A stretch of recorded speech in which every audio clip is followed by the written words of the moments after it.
Olá, prezados alunos, quem está falando é o professor Esdras Bento para mais uma aula Teologia dos Livros Históricos 2, 1º e 2ª Crônicas. Em nossa primeira aula, nós discutimos a teologia historiográfica do cronista.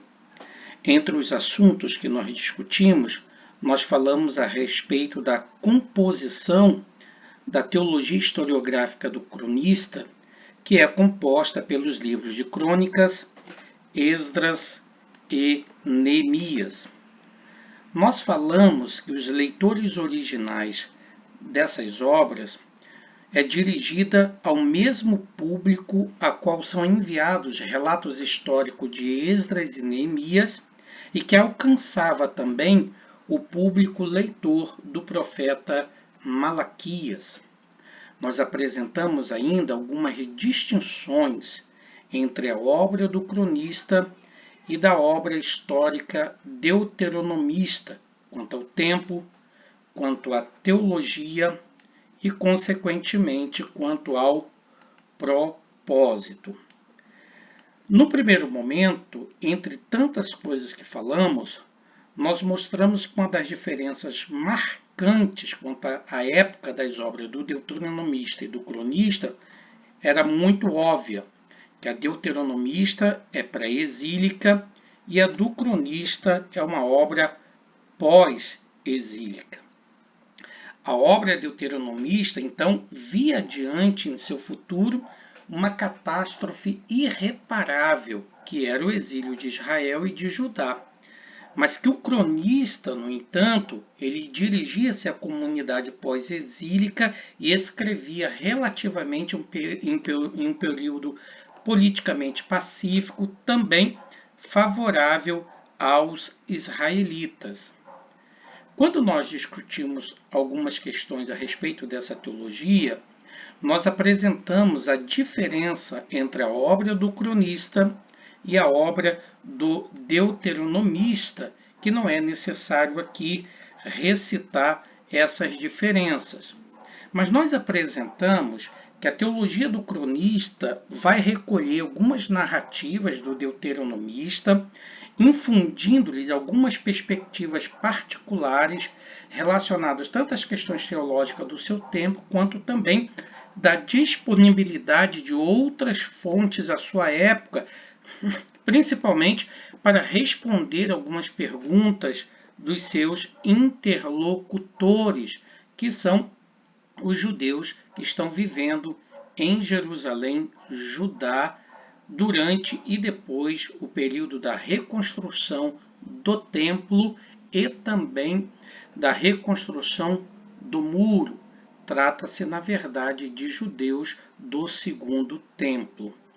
E informamos ainda que, apesar de o cronista construir sua teologia com base na historiografia deuteronomista, ele parte de um ponto de vista particular diferente para fazer uma releitura teológica de alguns pontos fundamentais da obra do deuteronomista. Então ele faz algumas adaptações retóricas com o propósito de guiar a nação pós-exílica durante esse período tão difícil para Israel.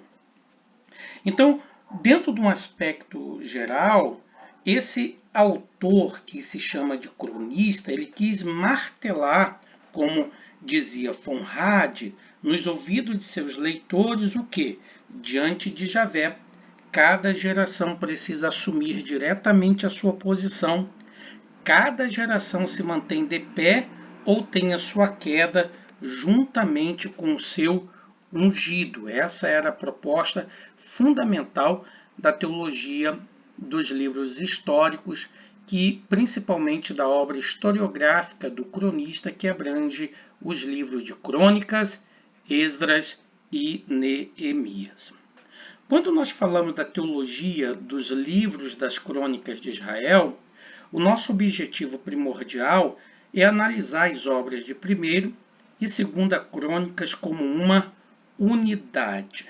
Sabemos diretamente pelos escritos antigos que não existia a divisão primeiro e segunda crônicas.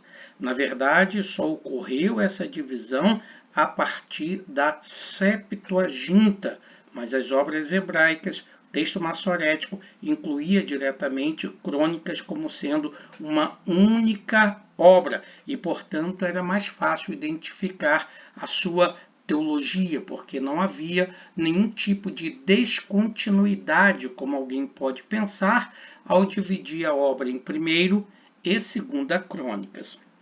Nosso objetivo também é descrever a teologia das crônicas, principalmente verificar duas metodologias fundamentais para a investigação dessa teologia. O que justifica estudarmos o livro das crônicas? Está claro que se trata, na verdade, de uma obra muito importante ligada ao segundo templo, principalmente em que o autor das crônicas fazia uma revisão da história de Israel como uma resposta positiva à expectativa dos judeus pós-exílicos, sem a dinastia davídica, passando por graves necessidades por causa de uma grande seca, vivendo como vassalo do Império Persa, eles se perguntam diretamente pela aliança. E o cronista, portanto, vai procurar responder isto, utilizando como isso a chave que é a aliança de Deus a Davi. E a partir dessa perspectiva, portanto, é que o cronista vai apresentar toda a sua narrativa. No primeiro momento, a gente pode identificar que o livro de 1º e 2ª Crônicas, eles são livros, na verdade, que têm sido considerados por não poucos teólogos do século XX como uma repetição desnecessária e tardia dos livros canônicos, a qual ele se refere, como Samuel e Reis, que são livros deuteronomistas. No entanto, você pode observar que a obra historiográfica cronista vai reinterpretar a história monárquica sob a ótica ou perspectiva sacerdotal ou levítica do Segundo Templo. Quando nós falamos de Segundo Templo, nós estamos falando diretamente das formas de judaísmos que se desenvolveram durante e depois do Segundo Templo. Quando se fala da religião judaica do Segundo Templo, nós sabemos que essa religião judaica ela desenvolve algumas crenças e práticas que entram em diálogo com as culturas persa, com a cultura grega e com a cultura romana. Então, nós temos diretamente na teologia do livro das crônicas, como na obra historiográfica do cronista, uma abordagem que está ligada diretamente ao Segundo Templo, mas obviamente não avança para o período grego e romano. Mas já nesse período do Segundo Templo, é importante você observar que já está implícito algumas questões relacionadas ao misticismo judaico, à apocalíptica judaica, e grande parte da Tanakh, da literatura de Corã, pertence diretamente a esse período chamado de Segundo Templo. Quando analisamos sobre esse ponto de vista, é sempre bom você considerar a perspectiva que é dado diretamente à Septuaginta, diretamente à Bíblia hebraica, como também a obra de Jerônimo a respeito do título da obra que nós chamamos de Crônicas.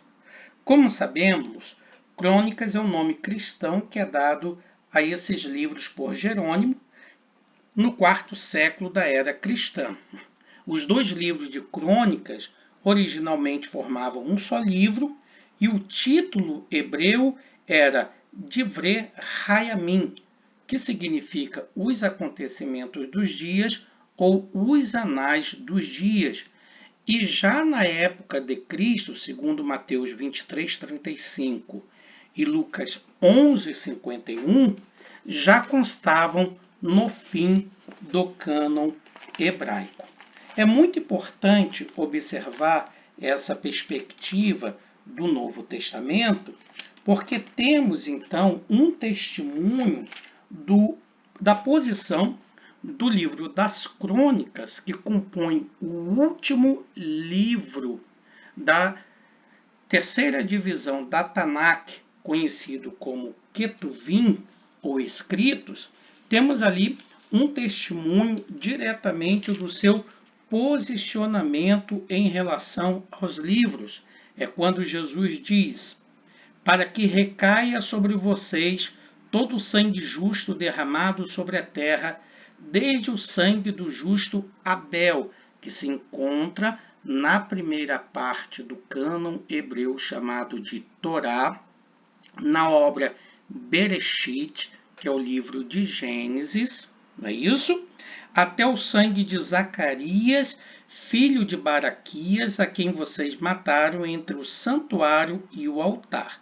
Essa referência a Zacarias, filho de Baraquias, encontra-se diretamente no registro do Divrei Hayamim, o livro das Crônicas, último livro da terceira seção da Tanakh, conhecida como Escritos. Então, na verdade, Jesus está fazendo uma referência a todos os justos do cânon hebreu.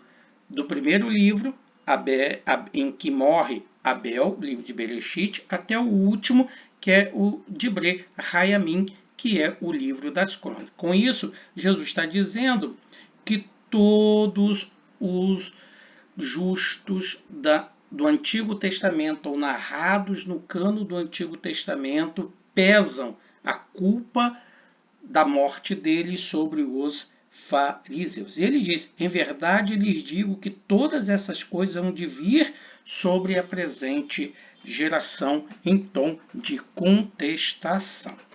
Então, quando você olha diretamente, você tem a perspectiva da Septuaginta, na qual o livro de Divrei Hayamim, o nome hebraico, vai aparecer com o nome grego Paraleipomena, ou Paraleipomenon, que quer dizer coisas esquecidas ou que foi deixado fora, o que sugere naturalmente que esses dois livros contêm informações e relatos que não foram incluídos nos livros anteriores.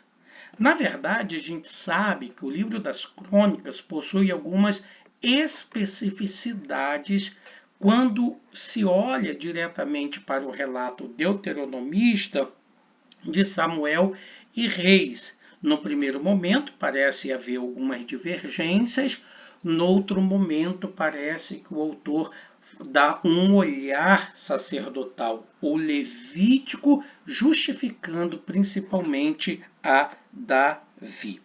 Quando se vê dentro dessa perspectiva, é muito importante atentar para a afirmação do Felipe Abadi, quando ele diz que a divisão do texto em dois livros, como nós conhecemos hoje, ela é muito tardia e que aparece na Septuaginta antes de ser adotada no século V no texto hebraico.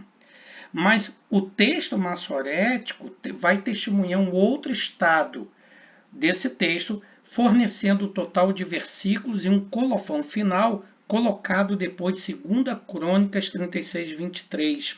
E vai afirmar o Felipe Abadi que, na realidade, o texto obedece, assim, uma divisão tripartite, que se opera segundo uma ordem cronológica, de Adão a Davi, de Davi a Salomão, de Roboão até a queda de Jerusalém. Isso, na verdade, está o Felipe Abadi, ele está apresentando diretamente a estrutura de 1ª e 2ª Crônicas como visto dentro de um conjunto apenas, dentro de uma unidade literária, e que essa unidade literária pode ser classificada de Adão a Davi, de Davi a Salomão e de Roboão até a queda de Jerusalém. Nessa perspectiva, a teologia de 1ª e 2ª Crônicas tem que ser vista diretamente dentro do seu conjunto, como um único livro e não como duas obras separadas. Mas essas duas obras em conjunto, ela tem, portanto, 3 temas dominantes, os quais pode ser feita a principal divisão. De Adão a Davi, de Davi a Salomão, de Roboão até a queda de Jerusalém. Como título, é muito importante observar que os livros das crônicas descrevem um Israel pós-exílico que é fundamentalmente herdeiro do culto davídico. Trata-se, portanto, de um povo litúrgico que precisa reconhecer seus pecados para não pôr a unidade nacional em perigo. Para articular esse conceito, o cronista ele vai trabalhar 2 temas fundamentais nas 3 divisões principais da sua obra. No primeiro momento, em 1º Crônicas, como se apresenta em nosso cânon, ele vai apresentar a sabedoria de Deus ao estabelecer o trono de Davi. E em 2ª Crônicas, ele vai apresentar a fidelidade de Deus para disciplinar a dinastia de Davi. Nesse aspecto, nós temos diretamente um tema muito importante, que é uma justificativa da ascensão de Davi ao trono. E se você observar, a obra do cronista não dispensa qualquer comentário abundante sobre Saul. Muito pelo contrário. A abordagem que ele faz de Saul é uma abordagem remissiva. Ele, na verdade, quer apresentar que a escolha de Deus está diretamente ligado a Davi e não a Saul, por causa diretamente da necessidade que tem os leitores pós-exílicos de querer entender como fica a situação dos judeus sem ter, portanto, a sucessão da dinastia davídica, porque no período do Segundo Templo, ainda no período persa, é diretamente o povo de Israel vassalo do Império Persa e, consequentemente, não há ninguém, absolutamente ninguém, que suceda a Davi, ou seja, nenhum descendente de Davi para assumir. Então, o cronista ele vai apresentar que Deus estabeleceu o trono de Davi e isso seria, portanto, a apresentação da sabedoria de Deus que firma Davi no trono. Já a 2ª Crônicas já não quer apresentar diretamente a fidelidade, não quer apresentar diretamente a sabedoria de Deus, mas principalmente a sua fidelidade. Isto é muito importante porque essa perspectiva com a qual o cronista apresenta a fidelidade de Deus para disciplinar a dinastia de Davi, é onde se mantém, portanto, o vínculo e o elo da aliança. Em nenhum momento, portanto, significa que quando Deus estabelece a aliança com Abraão, a aliança com Moisés, a aliança com Davi, em nenhum momento isto quer dizer que Deus não corrigirá e não castigará o seu povo por causa dos seus pecados. A obra deuteronomista já apresentou isso de modo concreto, de modo abundante, principalmente fundamentado no Deuteronômio, quando as bênçãos estão condicionadas à obediência e a maldição está condicionada à desobediência ou à rebeldia. Essa temática é tomada de um outro modo. É tomado, portanto, que o modo como Deus disciplina a dinastia de Davi, que lhe é infiel, é, na verdade, a ação da fidelidade de Deus para com Davi, para que por meio dessa correção possa existir a restauração e o arrependimento. E é nesse momento que é muito importante resgatar, como vai fazer Merrill Tenney, a respeito do Deus do reino. Ele vai apresentar que, em comum com o restante do Antigo Testamento, Crônicas não vai oferecer nenhuma definição sistemática e proposicional de Deus e de seus atributos, mas que esses atributos devem ser descobertos no decurso da narrativa e através de observações feitas por meio dos personagens dessas narrativas que vão repercutir esses assuntos. Então, a abordagem do cronista, segundo o Merrill Tenney, vai deixar claro que a rubrica tradicional que distingue Deus como uma pessoa da sua atividade na história, embora não mutuamente exclusiva, é bastante satisfatória pela sua relação, não apenas com Davi, mas também com a sua relação com os descendentes de Davi.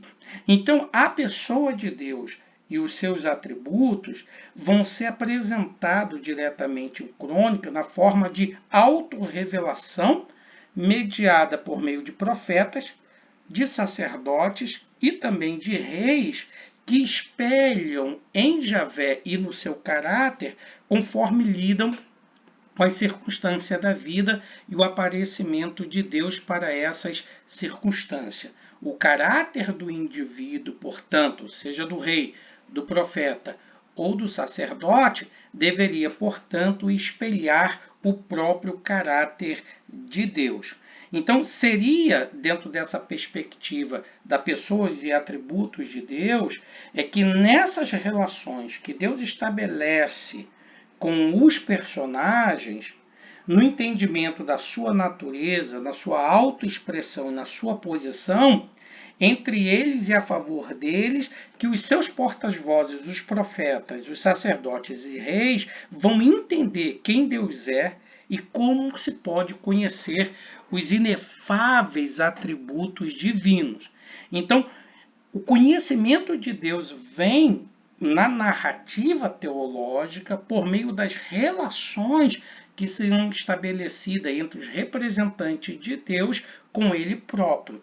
Então, com isso, existe no livro das Crônicas a possibilidade do encontro divino humano. É por isso que Salomão, em 2 Crônicas 6,18, diz: mas verdadeiramente habitará Deus com os homens na terra, e ele afirmou que até os céus não podem conter a Deus. Então, a transcendência de Deus é afirmada, ao mesma forma, portanto, que a sua imanência. Deus é um Deus transcendente, não pode ser confundido com a criação, mas a criação daria diretamente testemunho de Deus. Então, essa perspectiva vai ser apresentada principalmente na teofania, não é isso? Você observa que na oração de Salomão, ele roga ao Senhor que lhe dirija em dias de dificuldades, e os seus olhos de Salomão em direção ao templo, ao lugar onde ele disse que poria o seu nome.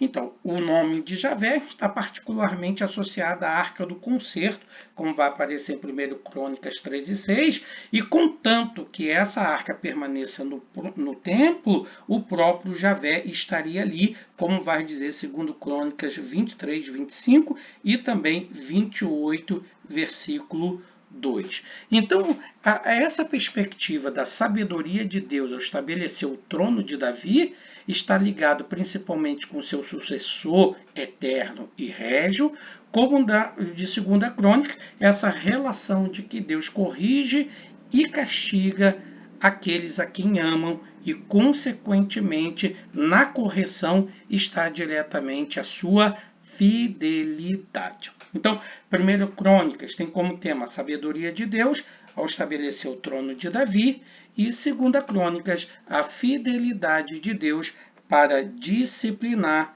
a dinastia de Davi.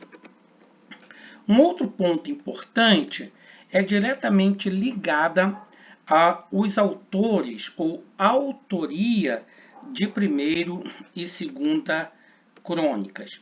Nós temos aqui, na verdade, uma ideia muito importante, principalmente ligado à questão do tema que nós falamos há pouco. Quando nós falamos dessa fidelidade, ficou claro, ficou identificável o contexto histórico e teológico da obra do cronista. Não é isso? Como nós apresentamos aqui. O que ocorre? Os judeus que retornaram do cativeiro persa, logo após o decreto de Ciro, reconstruíram os muros e o templo, na expectativa de que a era messiânica chegasse, e todo Judá fosse, obviamente, restaurada a antiga glória davídica. Mas a seca, o afrouxamento moral, as crises econômicas e sociais rapidamente empalideceu a esperança do povo hebreu. Judá permanecia vassalo do Império Persa, a dinastia Davi ainda estava interrompida e não havia qualquer possibilidade de o reino davídico ser restaurado em seu fulgor. Então, com essa inquietude, é que o cronista vai engendrar e reconstruir a história de Israel. E ele vai encontrar a chave para a crise dos hebreus pós-exílicos diretamente na história da aliança de Deus com Davi. Isso você pode observar quando se analisa do capítulo 1 a 10, onde se desenvolve-se todo um enredo narrativo genealógico com a pretensão de se chegar até Davi. E quando você vai analisar os capítulos seguintes, de 11 a 29, são apresentados ali os detalhes do seu governo. Então, todo esse contexto, tanto de 1ª Crônicas, ele vai estabelecer diretamente a sabedoria de Deus, quanto também o de 2ª Crônicas vai trabalhar essa terceira parte, que é falar de como Deus disciplina a dinastia de Davi e assim a sua fidelidade é apresentada. Quando falamos dos autores, é importante entender que a obra historiográfica cronista é, num primeiro momento, anônima, apesar de ela ser atribuída mais recentemente a um autor que recebeu o título de O Cronista, que provavelmente o cronista tenha vivido em Jerusalém e escrito realmente para essa comunidade judaica. Por exemplo, na obra das Crônicas, há cerca de 240 vezes o nome Jerusalém e Judá mais de 225 vezes. Quando você olha sobre esse aspecto, você tem que perceber que isto não é acidental. Além disso, o cronista ele possui um sentimento de apatia pelo Reino do Norte, Israel, e cita do seguinte modo: assim Israel se mantém rebelado contra a casa de Davi até o dia de hoje, segundo Crônicas 10:19.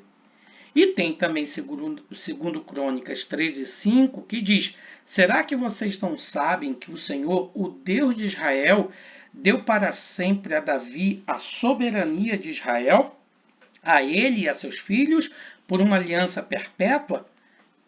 Lendo, portanto, na Nova Almeida atualizada. Todavia, ao mesmo tempo que esta obra é atribuída a um historiador, a um teólogo chamado de cronista, para não assumir diretamente uma autoria, nós temos diretamente a tradição judaica que aponta diretamente Esdras como sendo o seu autor. Então, embora anônimos no geral, porque não aparece no livro das crônicas quem escreveu, a tradição judaica apontará Esdras como seu autor. Isso vai aparecer no Talmud de Babilônia, no Baba Batra 27, que vai dizer: Esdras escreveu seu livro e as crônicas, isto é, a sequência das gerações até ele. E quem as terminou? Neemias, filho de Hacalia. Nós temos diante dessa perspectiva o conceito de Lusung, citado principalmente por Thomas Home, de que a hipótese que o Lusung, por exemplo, em 1932, ele sustenta a hipótese de que havia suficientes bases estilísticas e temárias comuns entre crônicas, Esdras e Neemias e, consequentemente, uma unidade de autor a qual seria atribuído ao cronista. No entanto, essa perspectiva, quem era o cronista, levantou muitos debates. Às vezes se fala até mesmo de uma escola cronista, de alguém que fez a redação e provavelmente essa redação fora adaptada em vários outros momentos até o fechamento diretamente do cânon. Mas a favor dessa perspectiva apresentada pela tradição hebraica e defendida por Lusung em 1832, apresenta-se as seguintes bases. Em primeiro lugar, o estilo de crônicas é muito semelhante ao de Esdras e Neemias. Segundo, o fim de Crônicas parece continuar no livro de Esdras. Basta você diretamente fazer uma comparação dos textos de 2 Crônicas 36, versículo 22 e 23, diretamente com Esdras, no capítulo 1, versículo 1. Então, quem é a favor diretamente da autoria de Esdras desses livros, acaba, consequentemente, fazendo relação desse estilo das crônicas, que é semelhante ao de Esdras e Neemias, como também do término das crônicas e o início da obra de Esdras. O término da obra das crônicas diz assim: assim diz Ciro, rei da Pérsia: o Senhor Deus dos céus me deu todos os reinos da terra e me encarregou de lhe edificar um templo em Jerusalém, que fica em Judá. Aquele dentre vocês que for do seu povo, que suba a Jerusalém, e o seu Deus esteja com ele. Quando você lê a respeito desse mesmo decreto, em Esdras 1, do 1 ao 2, diz assim: no primeiro ano do reinado de Ciro, rei da Pérsia, para que se cumprisse a palavra do Senhor por boca de Jeremias, o Senhor despertou o espírito de Ciro, rei da Pérsia, que ordenou que se proclamasse em todo o seu reino e que se pusesse por escrito o seguinte: assim diz Ciro, rei da Pérsia: o Senhor Deus dos céus me deu todos os reinos da terra e me encarregou de lhe edificar um templo em Jerusalém que fica em Judá. Aquele dentre vocês que for do seu povo, que o seu Deus esteja com ele, que suba para Jerusalém, que fique em Judá, e edifique a casa do Senhor, Deus de Israel. Ele é o Deus que está em Jerusalém. Além dessa perspectiva da relação do final das crônicas, que se inicia diretamente com o livro de Esdras, também foi adotado que o ponto de vista sacerdotal é patente tanto na obra historiográfica do cronista, como também na obra de Esdras, que, como todos nós sabemos, era sacerdote hábil na lei. Consequentemente, essa perspectiva acaba se fortalecendo, principalmente pela base de que Esdras, como vai dizer o seu próprio livro, era um escriba hábil, como vai dizer que ele era profundo conhecedor não apenas da lei de Moisés, mas da Escritura de modo geral, e, consequentemente, o próprio Esdras poderia ter feito todos os arranjos dentro do livro, sem, obviamente, negar que possivelmente mais tarde alguém teria revisado essas obras. Um outro ponto também é a presença na Septuaginta de primeiro Esdras, que é um livro que reproduz o capítulo 35 e 36 de 2 Crônicas, e reproduz também Esdras do capítulo 1 a 10 e Neemias 8. Mas o mais interessante é que ele reproduz Neemias 8 e omite o próprio Neemias, como se todas essa referência ao livro de Neemias não fosse diretamente obra de Neemias, mas especificamente do sacerdote Esdras. Mas, de qualquer forma, a partir do método histórico crítico do século XIX, obviamente foram apresentadas muitas objeções de que o livro de Crônicas contém relatos sobre eventos posteriores aos dias de Esdras. Mas, de qualquer forma, a tradição aceita como saindo da pena de Esdras e não é de modo algum impróprio afirmar essa posição. Um outro ponto importante é diretamente ligado às fontes usadas pelo cronista ou pelo autor para fazer as suas narrativas. No primeiro momento, nós entendemos que a obra historiográfica do cronista faz referência a uma série de escritos canônicos, ainda que a sua obra primordial tenha sido a obra histórica deuteronomista, principalmente Samuel. Se você olhar 1 Crônicas 29 e 29, você vai verificar isso. E também o livro dos reis. Por exemplo, o arranjo genealógico do capítulo 1 ao 9 passa, na verdade, por uma longa tradição pentateucal. Se você for observar o capítulo 1 ao 9, o cronista ele repete em síntese, num sumário muito profundo e aguçado, referências diretamente que estão presentes em Gênesis, em Êxodo e Números, consequentemente em Bereshit, em Vilei-Shelemot e, consequentemente, em Bemidbar. Então, ele atravessa as obras de Josué e de Ruth.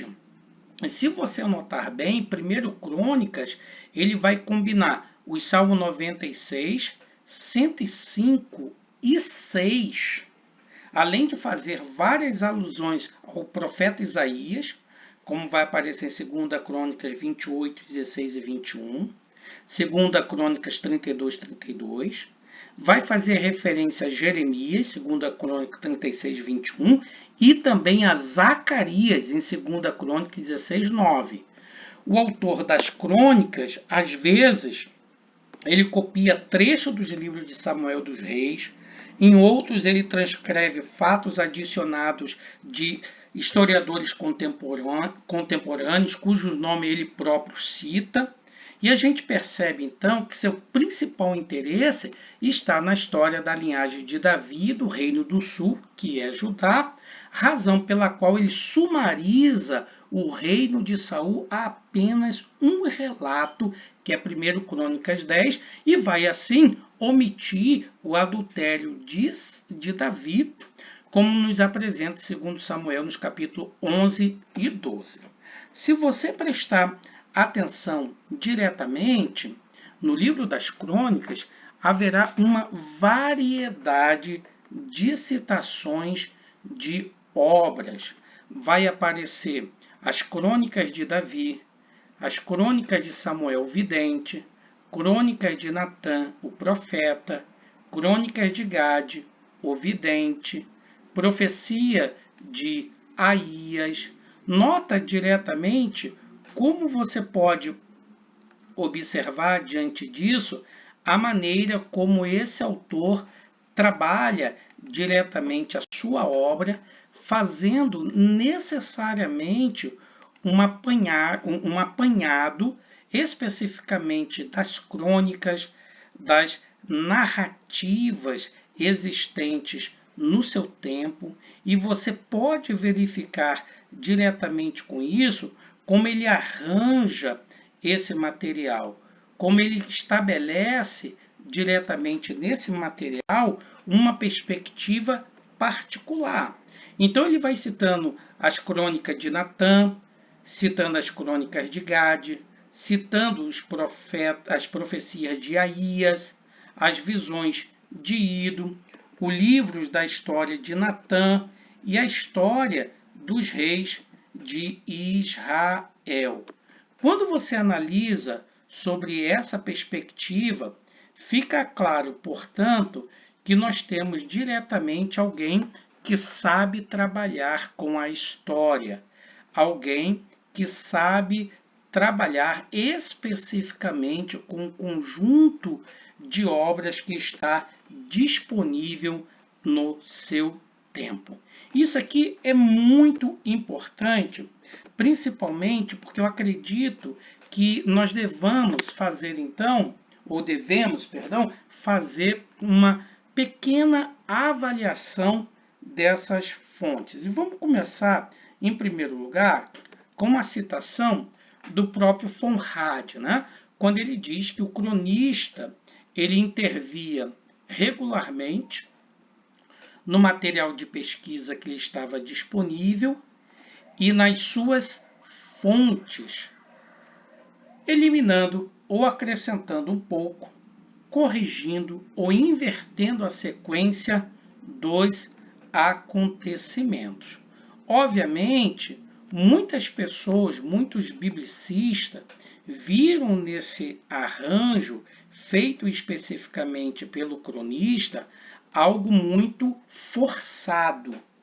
Tem autores, por exemplo, que questionam esse arranjo. O próprio Conrad, ele é um dos autores que ele faz uma crítica mesmo dura, especificamente a maneira como o cronista arranja esses fatos e a maneira como ele trabalha com essas informações.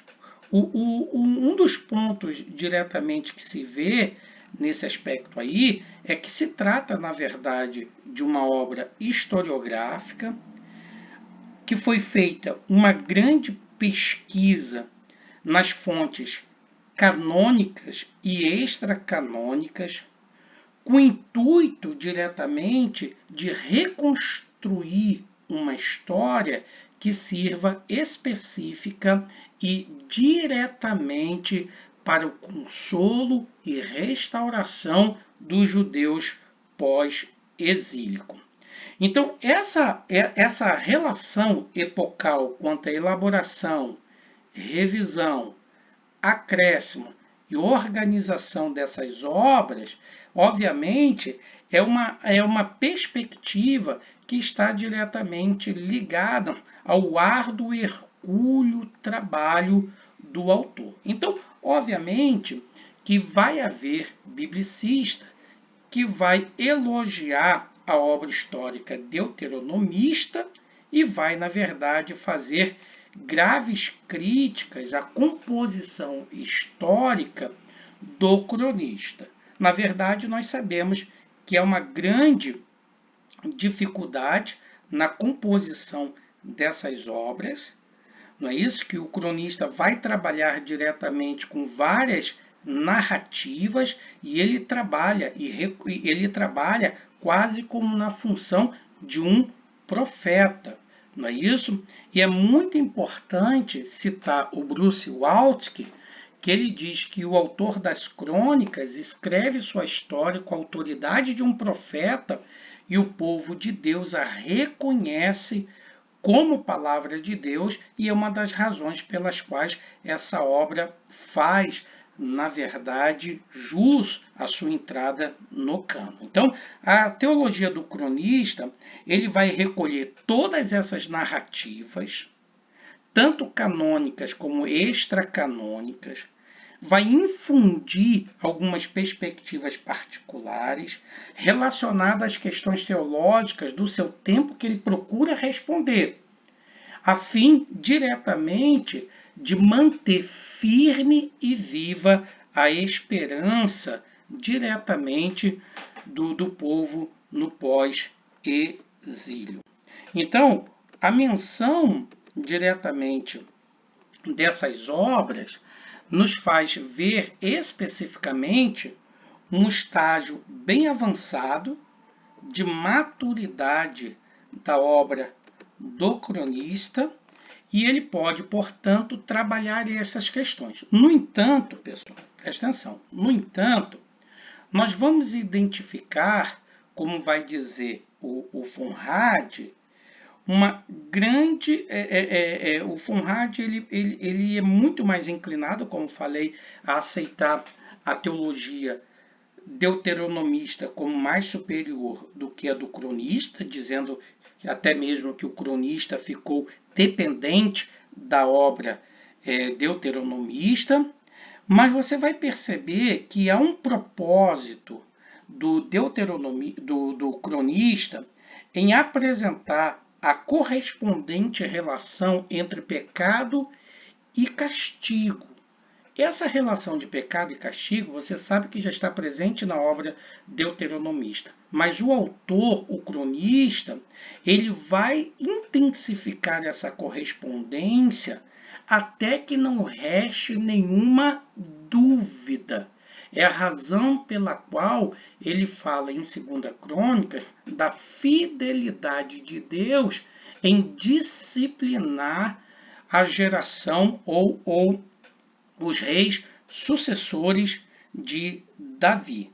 Então ele vai diretamente intensificar essa correspondência até chegar numa evidência muito racional que está ligada à teologia sacerdotal. Nenhum mal sem pecado, nenhum pecado sem castigo, como afirma o Funrad.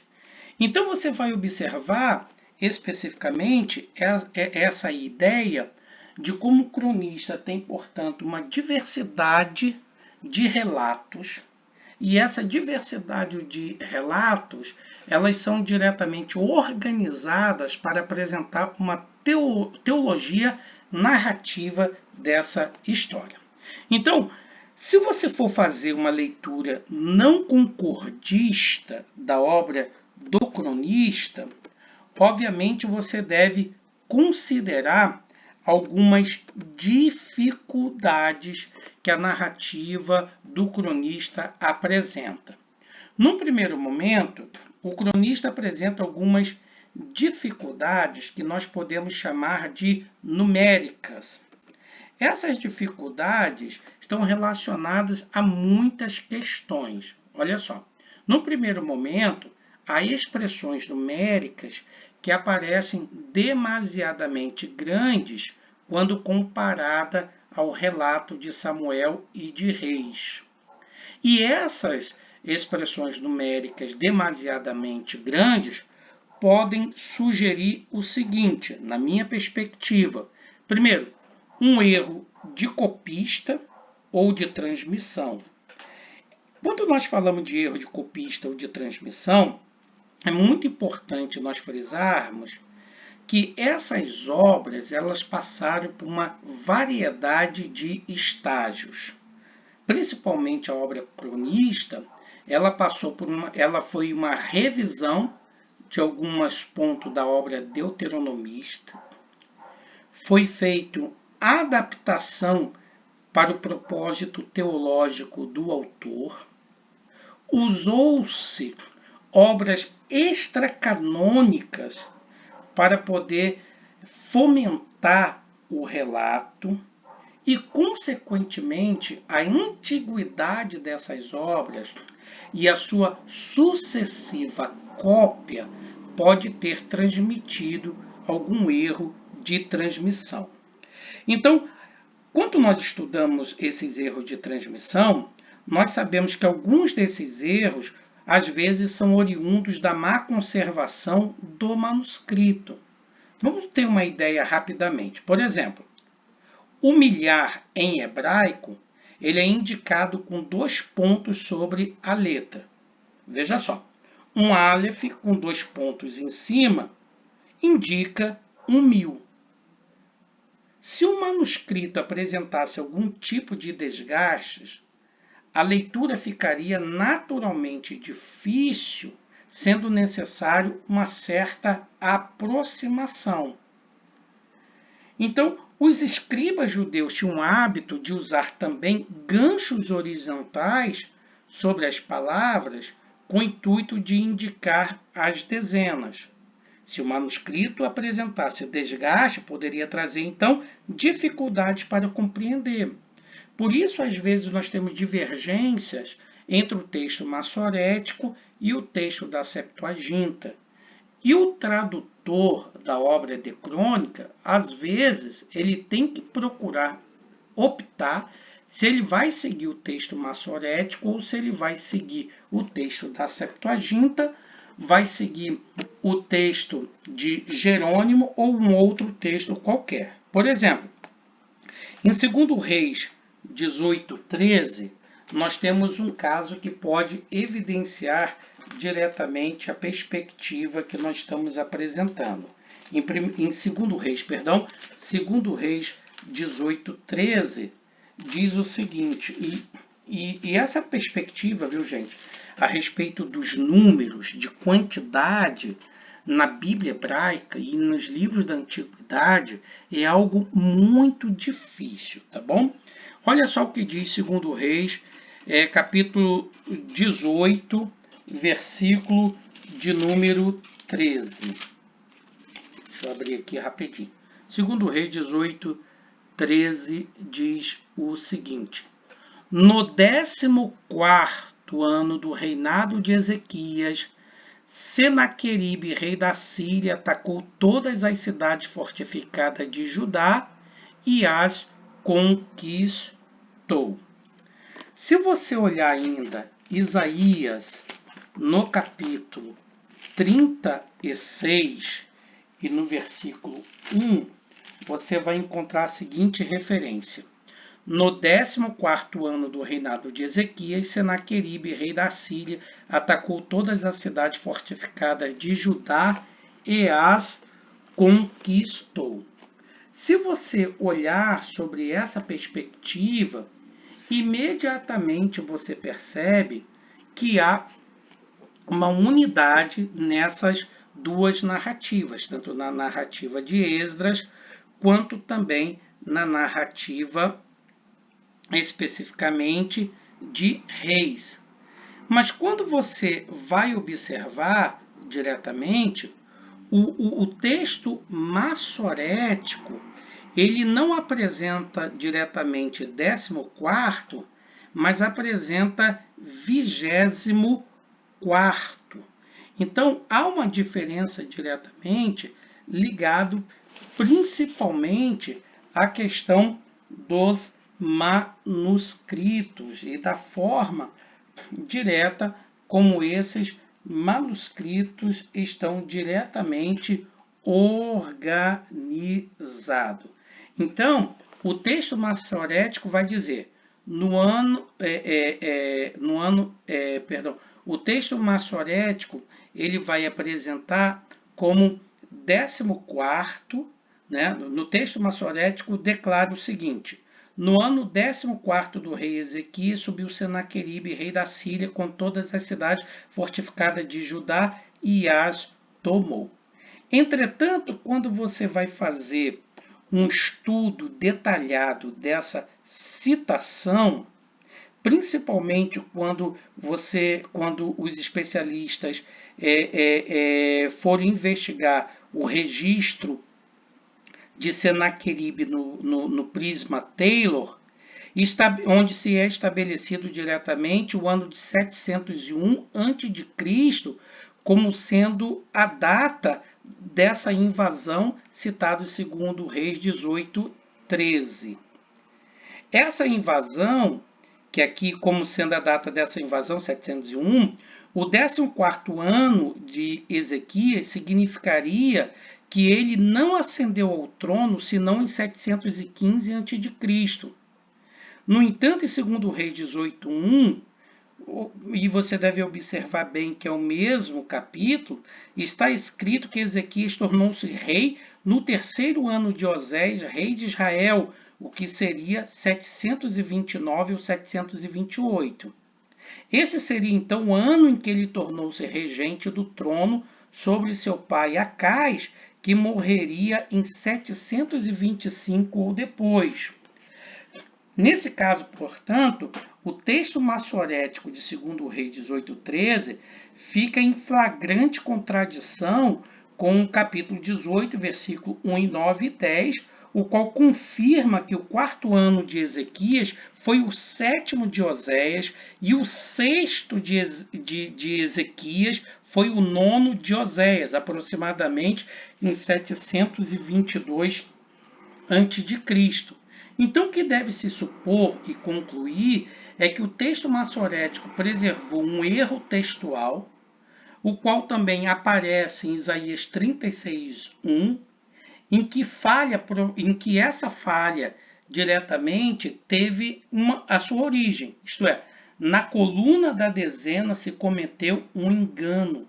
A palavra 14 originalmente era 24, principalmente quando você observa a obra, por exemplo, Merece Confiança, o Antigo Testamento, do Grayson Archer, ele vai fazer uma descrição bem detalhada dessa perspectiva, assim como a obra do Young, que é o livro de Isaías, Comentário Internacional. Então, essa perspectiva de erro de copista ou de transmissão, ela está presente tanto dentro do Antigo quanto do Novo Testamento.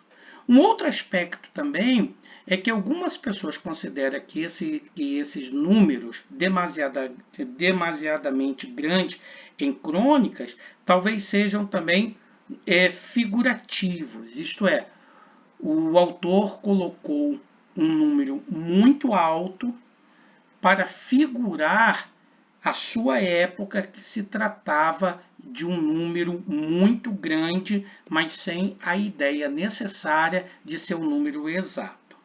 A outro posicionamento seria da historiografia áulica. A historiografia áulica são aqueles relatos que estão relacionados à corte e que dão diretamente autocomedimento às ações e atividades dos reis, quer dizer, aumenta aquilo que os reis faziam. Ou então, diretamente, essas citações vão corresponder aos fatos da narrativa, que às vezes é improvável. Por exemplo, em 1 Crônicas, não é isso? Em 1 Crônicas, capítulo 21, versículo 5, vai se afirmar que havia em Israel 1.100.000 homens que puxavam uma espada, e em Judá eram 470.000 homens. O pórtico da entrada do templo vai ser narrado como tendo 9 metros de largura e 9 metros de altura. O exército, isso em 2 Crônicas 3:4, o exército de Judá vai ser narrado como tendo 400.000 excelentes guerreiros e o de Israel 800.000. Destes, 500.000 foram mortos, segundo Crônicas 13, versículo 13 e 17. Também é dito que o etíope Zerá tinha um exército de 1 milhão de soldados e 300 carros de guerra. Olha, à primeira vista, dentro das perspectivas desses reinos, se considera, portanto, que esses números são muito grandes para a condição desses pequenos estados. No entanto, apesar dessa perspectiva que tende diretamente a trazer números extraordinários, o cronista ele também tem o hábito de ser também cuidadosos em alguns dados, muito mais do que o deuteronomista. Por exemplo, segundo Crônicas 9:25, diz que Salomão tinha 4.000 cavalos em estrebarias, Mas o texto massorético de 1 Reis 4:26 vai afirmar que Salomão tinha 40.000. Em 1 Crônicas 11:11, você vai ler que Jazobeão matou 300 homens de uma vez, mas o texto massorético de 2 Samuel 23:8 vai falar de 800 homens de uma vez. Então, essas comparações, elas estão diretamente presentes no livro das Crônicas. Não é sem razão que o Eugene Merrill ele vai dizer diretamente na teologia do Antigo Testamento que o problema, entre aspas, sinótico dos livros das crônicas seja um dos maiores desafios ao estudo da composição e da teologia dessas obras. Se você for observar bem, você vai verificar, e eu gostaria que você fizesse essa comparação, está no seu material de estudo para você fazer com mais cuidado. 1 Crônicas 11, com 2 Samuel 23:8, 1 Crônicas 25, 5b, com 2 Samuel 24, 9b, 2 Crônica 3:16b, com 1 Reis 17, 20b, 2 Crônicas 8:10, com 1 Reis 9:23, 2 Crônica 36:9, com 2 Reis 24, verso 9, você vai identificar diretamente muitas dessas perspectivas de números e que esses números divergem diretamente um dos outros. Então, essa perspectiva ligada especificamente à forma como a narrativa apresenta a questão dos números, também tem a perspectiva diretamente teológica. E essa perspectiva teológica, ela também é muito importante porque nós temos diretamente uma grande, mudança diretamente de ênfase. Por exemplo, as ênfases teológicas também são perceptíveis no livro das Crônicas. Por exemplo, quando você compara 1 Crônicas 21:1 com 2 Samuel 24:1, você vai observar que em Samuel é Deus que incita Davi a fazer o censo, mas em Crônicas é Satanás. Quando você olha essa perspectiva, você já vai perceber, num primeiro momento, que a citação do nome Satanás como nome próprio é um nome mais tardio do que diretamente do registro do deuteronomista. Na verdade, a palavra Satana aparece dentro do contexto do Antigo Testamento, inicialmente, fazendo referência especificamente a qualquer adversário. E a teologia do Antigo Testamento não implica necessariamente em identificar qualquer tipo, não é isso? Qualquer tipo de adversário para Deus. Quem tem adversários são os homens, são os reis, mas não Deus. Mas aqui na obra de Crônicas, esse é um aspecto que nos dá a entender diretamente essa teologia do Segundo Templo, depois de passar diretamente pelo dualismo persa, de passar pelo dualismo babilônico, essa perspectiva, principalmente da Pérsia, que existia também um agente do mal que se opõe ao agente do bem. Essa perspectiva persa, diretamente a gente pode ver na teologia do Segundo Templo. E conforme a história vai avançando, essa teologia do Segundo Templo vai incorporar essa mística judaica, que é diretamente uma mística que tem como pano de fundo diretamente a apocalíptica a partir do cativeiro persa. E assim vai sucessivamente com os gregos, vai sucessivamente com os romanos. Então, numa primeira perspectiva, aquilo que a gente identifica no primeiro momento é essa análise e essa diferença principalmente teológica. Então, o registro do cronista é que Satanás levantou-se contra Israel e levou Davi a fazer um recenseamento do povo. No registro, Deus moveu Davi para fazer o censo. No outro, Satanás foi quem levou o rei a isso. Então, nesse caso, você vai observar que há uma divergência teológica a respeito especificamente de quem foi a força motriz que incita Davi diretamente a contar o povo.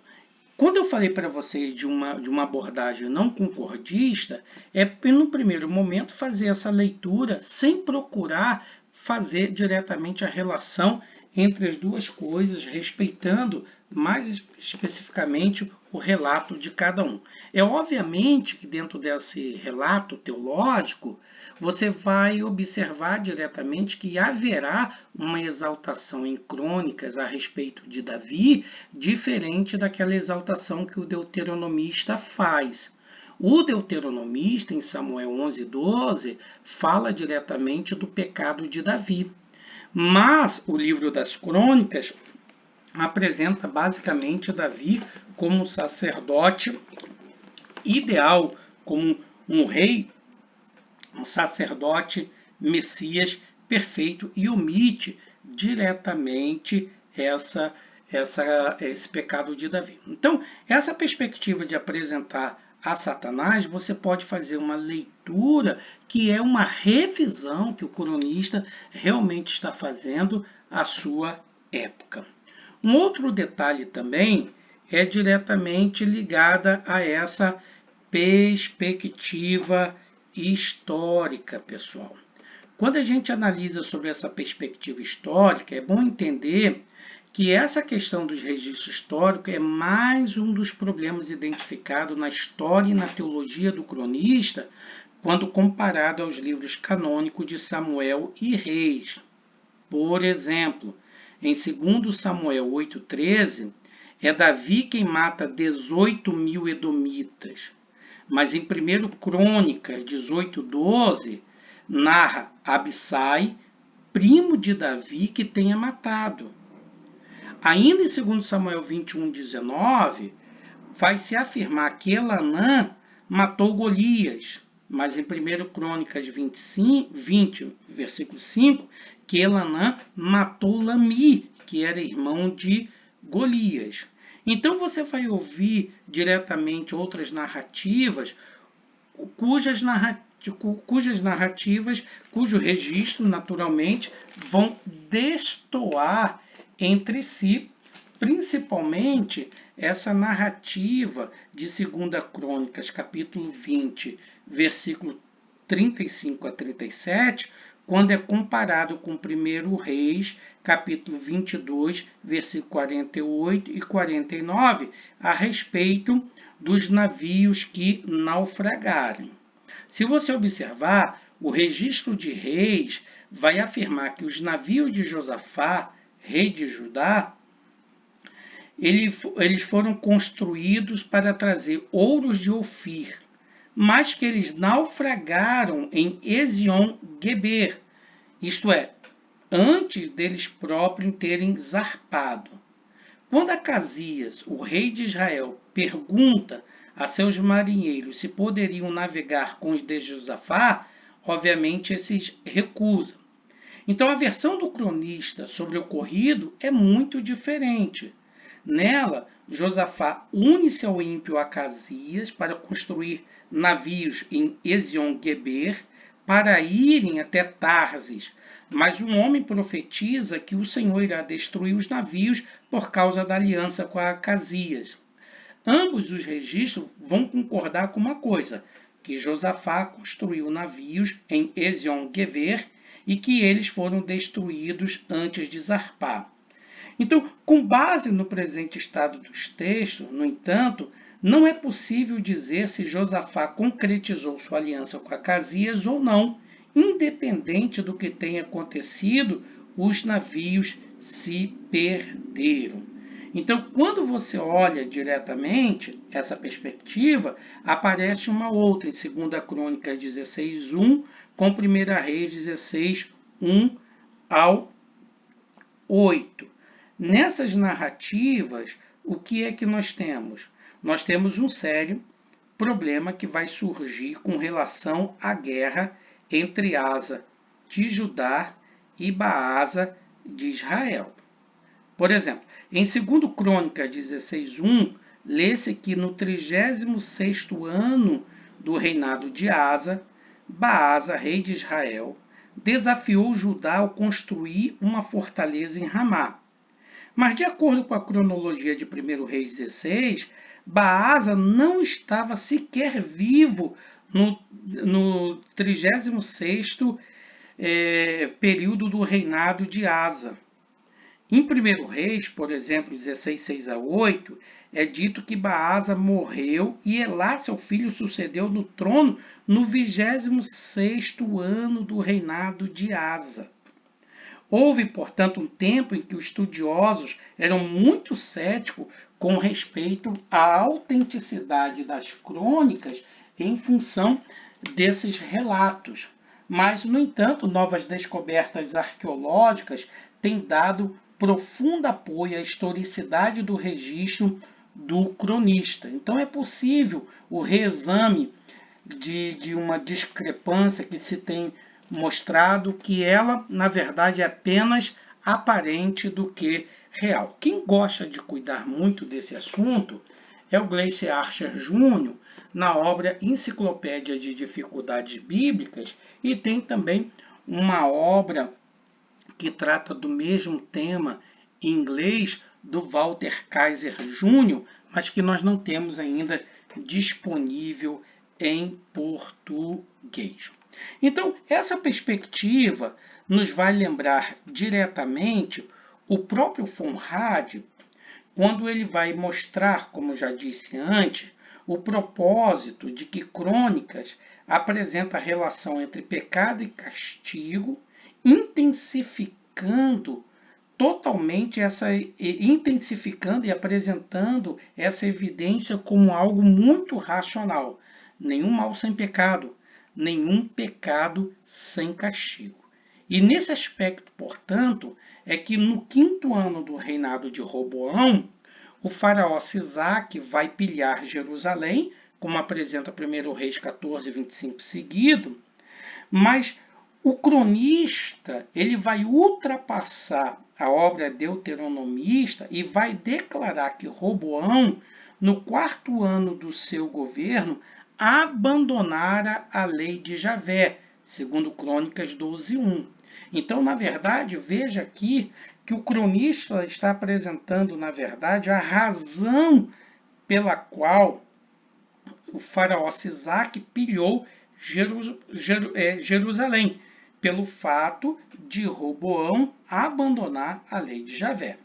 A mesma coisa quando o 1 Reis 15:23 diz que o rei Asa, na sua velhice, caíra gravemente doente, o cronista vai um pouco mais além e anuncia que na guerra de Asa contra Baasa, o Asa não confiava em Javé e havia ele mesmo mandado prender um profeta que o censurava, segundo Crônicas 16:7 seguido. Então, Josafá se havia associado com o ímpio Acasias para armar uma frota comercial em Ezion-Geber, texto que nós acabamos de ler em 1 Reis 22:49, e um profeta o censura por essa injustiça e prediz o fracasso do empreendimento. É o que apresenta segundo Crônicas, capítulo 20, versículo 35 seguido. Então, Jorão recebe um alerta através de uma carta de Elias, mas em vão, é o que apresenta segundo Crônicas 21:4 e seguido. Então, Uzias, no outro momento, precisa abdicar do cargo por causa da lepra, segundo Reis 15:5. Mas o motivo, segundo o cronista, foi uma grave transgressão cultica, segundo Crônicas 26:16. Além de Manassés, o ímpio, que foi rei dos judeus, que reinou durante muito mais tempo, as crônicas explicam que esse reinado prolongado do ímpio Manassés se deu por causa da sua conversão e humilhação diante de Javé devido a uma reforma do culto que ele introduziu. Veja aí 2 Crônicas 33:1 seguido. Então, os exemplos podem multiplicar-se à vontade. Ok, pessoal? Vamos dar uma pausa nessa nossa primeira aula e daqui a pouco nós a continuamos.